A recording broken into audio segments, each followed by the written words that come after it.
Ketua Majelis Tinggi Partai Demokrat Susilo Bambang Yudhoyono alias SBY bertemu dengan Presiden Joko Widodo di Istana Bogor pada Senin 2 Oktober 2023 sore. Pertemuan keduanya pun berlangsung selama hampir 1 jam. Saat akan beranjak pulang, Jokowi pun mengantar SBY ke mobil miliknya. Diketahui mobil yang ditumpangi SBY terpantau melintas di depan Istana Bogor sekira pukul 16:52 waktu Indonesia Barat.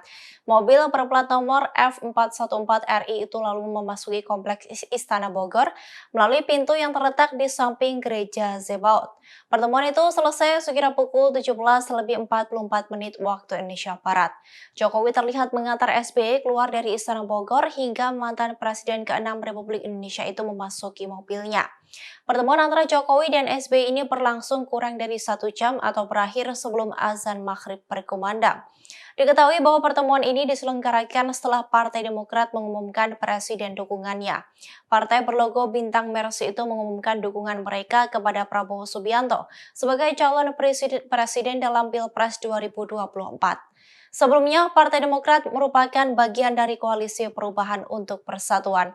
Namun mereka memutuskan untuk meninggalkan koalisi tersebut setelah Anies Baswedan dan Partai Nasdem memilih Ketua Umum PKB Muhaimin Iskandar sebagai calon wakil presiden.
Download Tribun X sekarang, menghadirkan lokal menjadi Indonesia.